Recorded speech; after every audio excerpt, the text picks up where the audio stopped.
નમસ્કાર વિદ્યાર્થી મિત્રો, આજના આ વિડીયોમાં આપણે જોવાના છે ધોરણ 12 તત્વજ્ઞાન વિષયના મોસ્ટ આઈએમપી પ્રશ્નો, જે તમારી બોર્ડ પરીક્ષામાં તમને ખૂબ જ હેલ્પફુલ થશે.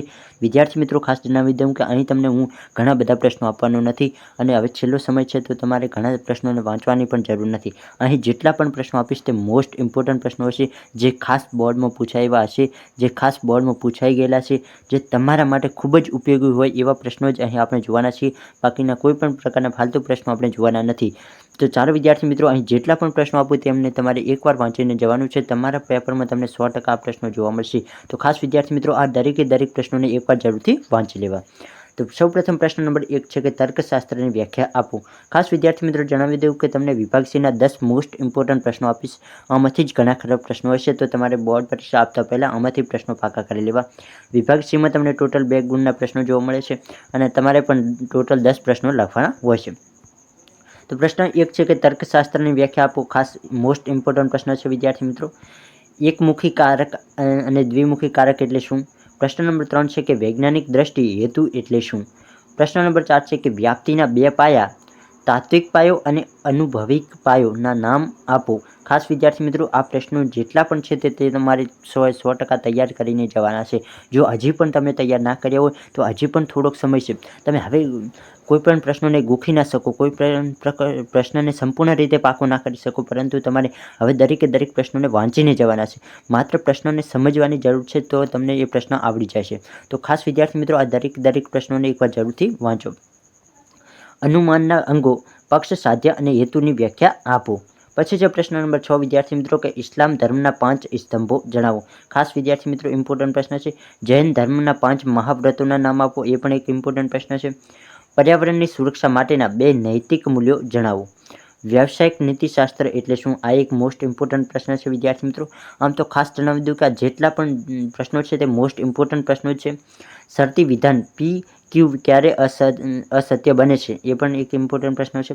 તો વિદ્યાર્થી મિત્રો, 10 મોસ્ટ ઇમ્પોર્ટન્ટ વિભાગ C માટે પ્રશ્નો જોઈ લીધા. હવે જોઈએ વિભાગ D માટે, જે તમારે 3 ગુણમાં વિભાગ D ના દરેક પ્રશ્નો તમને જોવા મળતા હોય છે.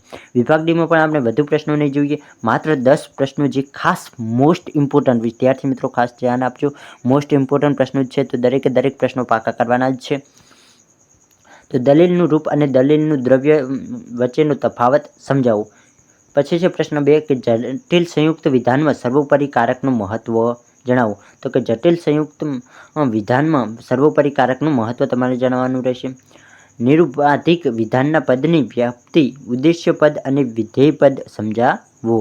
પછી છે પ્રશ્ન નંબર 4 વિદ્યાર્થી મિત્રો કે કેવલાન્વી અને કેવલ વ્યતિરેકી અનુમાન સમજાવો. પછી છે વિદ્યાર્થી મિત્રો પ્રશ્ન નંબર 5 કે વ્યાપ્તિના 2 પ્રકારો, સાદી ગુણના મૂલક વ્યાપ્તિ અને વૈજ્ઞાનિક વ્યાપ્તિ વચ્ચેનો તફાવત તમારે લખવાનો રહેશે. પછી છે વિદ્યાર્થી મિત્રો પ્રશ્ન નંબર 6 કે ધર્મ અને વિજ્ઞાન વચ્ચેનો સંબંધ છે તે તમારે સ્પષ્ટ કરવાનો છે. પ્રશ્ન નંબર 7 છે કે ગાંધીજીના સર્વધર્મ સંભાવના ખ્યાલની સમજૂતી આપવાની છે. આગળ જોઈએ પ્રશ્ન નંબર 8 છે કે મૂલ્યના પ્રકારો, સાધ્ય મૂલ્ય અને સાધન મૂલ્ય સમજાવો. તો ખાસ વિદ્યાર્થી મિત્રો, આ બંનેમાં ફરક છે તે તમને આવડવું જોઈએ. સાધ્ય મૂલ્ય એટલે શું અને સાધન મૂલ્ય શું છે તમારે સમજાવવાનું છે. તાર્કિક વિચારણાના 3 નિયમો કયા? તો કે ઉદ્બોધન, વિરોધ અને ત્રીજી નહીં. તેઓ ટૂંકમાં તમારે ત્રણેયને સમજાવવાના રહેશે.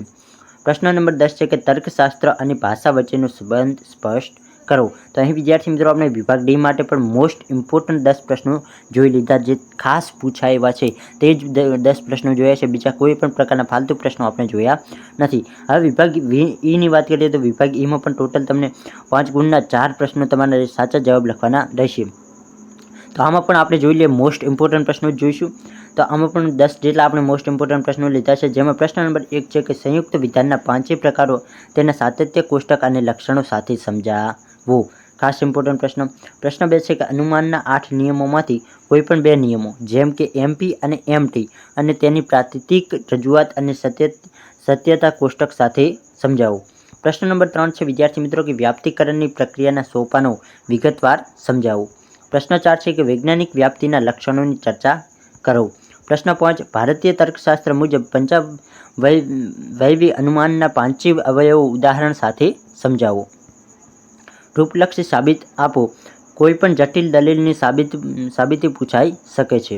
અહીં તમારે વિદ્યાર્થી મિત્રો કોઈ પણ જટિલની દલીલની સાબિતી પૂછાય તો તમારે લખવાની રહેશે. રૂપલક્ષી સાબિતી આપો. તેમાં વિદ્યાર્થી મિત્રો કોઈ પણ જટિલ દલીલની સાબિતી પૂછવામાં આવે તો તમારે તે લખવાની રહેશે. જગતના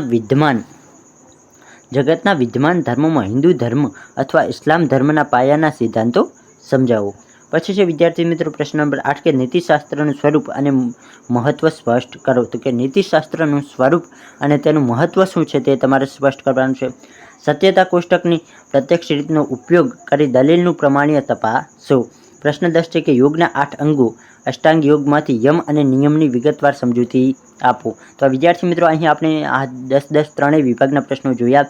જો તમારે આ સંપૂર્ણ પ્રશ્નોની પીડીએફ જોઈતી હોય તો તેની લિંક તમને આ વિડીયોના ડિસ્ક્રિપ્શન બોક્સમાં આપી દઈશ. તો ત્યાંથી તમે પીડીએફને જોઈ અને આ પ્રશ્નોને પાકા કરી શકો છો, આ પ્રશ્નોને વાંચી શકો છો, આ પ્રશ્નોને તૈયાર કરી શકો છો. જો આજનો વિડીયો પસંદ આવે, વિડીયો હેલ્પફુલ લાગે, જો તમે બોર્ડ પરીક્ષા આપ્યા બાદ પણ જો તમને આ વિડીયો હેલ્પફુલ લાગે તો લાઇક કરવાનું ભૂલશો નહીં, ચેનલને સબસ્ક્રાઇબ કરવાનું ભૂલશો નહીં, કારણ કે આવા જ અવનવા વિડીયો તમારા માટે આવવાના છે. તો જરૂરથી ચેનલને સબસ્ક્રાઇબ કરીને જરૂરથી જાજો.